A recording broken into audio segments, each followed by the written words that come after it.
Le rendez-vous à l'ambassade est une étape importante dans le processus d'immigration et pour ce faire, tu as besoin d'être bien préparé. T'inquiète pas, Tata Selena est là pour toi.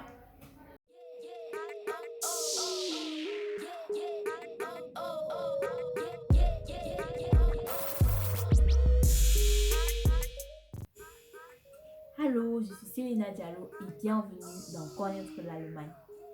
Avant de commencer, j'aimerais te demander de t'abonner et d'activer la cloche de notification pour ne rien manquer.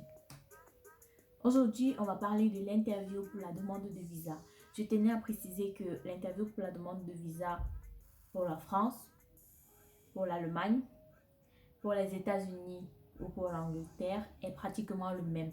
Raison pour laquelle dans le titre, je n'ai pas voulu préciser un pays en particulier parce que c'est pratiquement le même interview pour la plupart des pays européens. Ceci étant dit, on commence.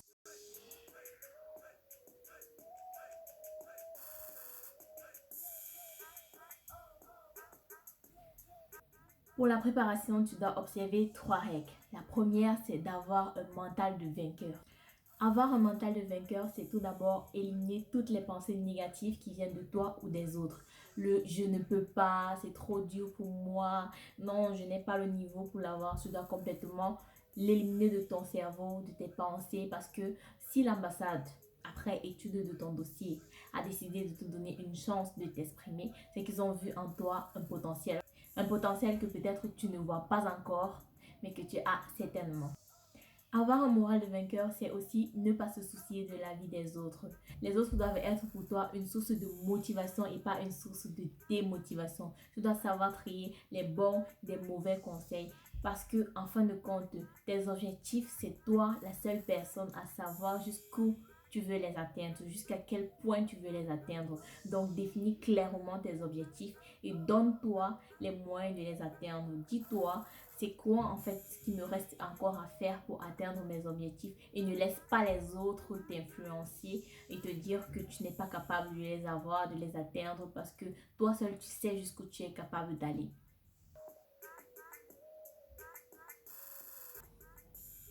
La deuxième règle, c'est que lorsque tu vas au rendez-vous, tu dois vraiment dégager une énergie de par ta présence. Et pour ça, tu dois être sûr de toi. Les personnes qui ont de l'assurance dégagent toujours une énergie par leur présence.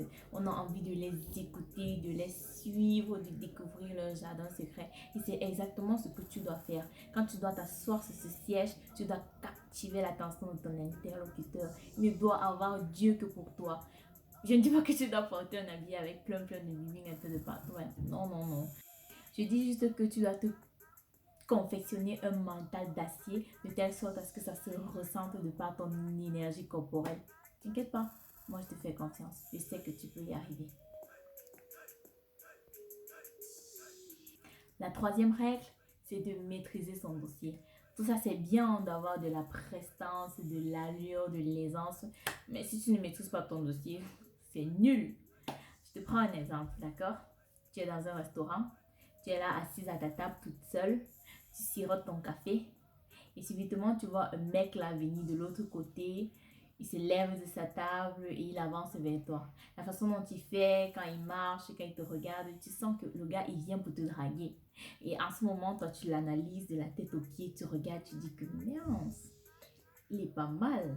Donc, quand tu l'as regardé là, le gars a déjà 10 sur 10. Donc, tu as déjà donné 10 sur 10 dans ta tête. Donc, il n'a même plus besoin de trop parler là. Le gars arrive, il s'assoit, il te parle.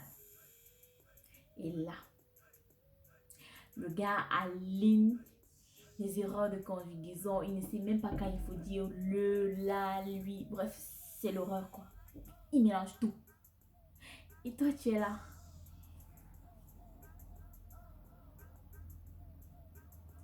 Bref, tu as presque envie de lui dire, frère, ce serait pas mieux que tu ailles réviser tes leçons de français avant de revenir me draguer, hein? Eh bien, c'est exactement la réaction que tu engendras auprès de ton interlocuteur à l'ambassade d'Allemagne ou à l'ambassade de France, je ne sais pas quoi, si tu ne maîtrises pas ton dossier. Tu auras beau être bien habillé, bien sapé, dégager de l'énergie de par ta présence, être sûr de toi. Mais lorsqu'il va commencer à te poser une, deux, trois questions, il va sentir que tu bégayes. Mon frère, il va continuer à t'écouter. Il va te dire, oh, ah, oh, d'accord, intéressant. Mais en fait, la seule chose qu'il aura envie, c'est que tu finisses de parler et que tu partes. C'est tout. Donc, maîtrise ton dossier, c'est très important.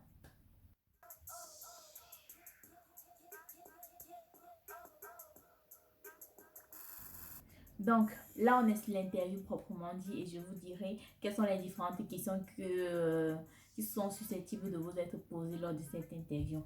Donc, les premières questions porteront sur vous, vos études, vos ambitions personnelles. Vous aurez des questions du genre en quelle année avez-vous eu le bac et qu'avez-vous fait après avoir eu votre bac. Deuxièmement, vous aurez des questions qui porteront sur votre ville et votre université. On vous demandera par exemple pourquoi avez-vous choisi cette ville ou pourquoi avez-vous choisi cette université. Dans ce cas, il faudra être précis. Il ne faudra pas dire juste oui parce que c'est la grande, la meilleure ville de, je sais pas moi, de l'Allemagne, c'est la ville la plus peuplée d'Allemagne, la ville qui a le plus d'universités. Il faut vraiment dire réellement pourquoi est-ce que vous avez choisi cette ville sans être trop général et sans être trop particulier non plus. Et en plus, il ne faut pas donner des réponses trop courtes ni trop longues. Troisièmement, vous aurez des questions sur votre formation. Des questions du genre, que vas-tu étudier et comment est constitué ton cycle étudiantel. Donc, maîtrisez déjà vos matières du début jusqu'à la fin de votre cycle, c'est-à-dire du premier semestre jusqu'au dernier semestre. Parce que la plupart d'entre nous ont eu ce genre de questions à l'ambassade.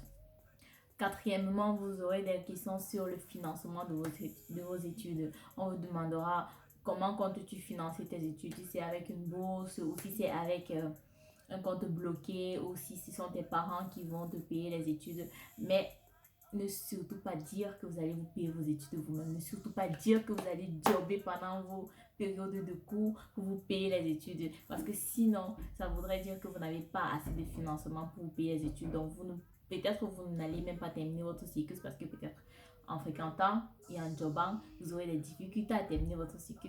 Donc, ne dites surtout pas ça. Et après, on peut vous poser une question du genre, qu'est-ce que vous comptez faire après vos études?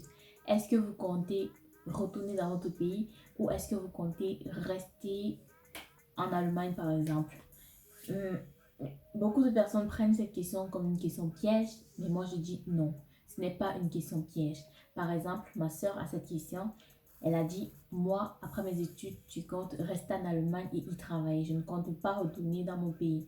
Et moi, à cette question, j'ai répondu, après mes études, tu comptes retourner dans mon pays pour essayer de participer au développement économique de mon pays grâce aux connaissances que j'aurais acquises avec mes études en Allemagne. Et vous savez quoi?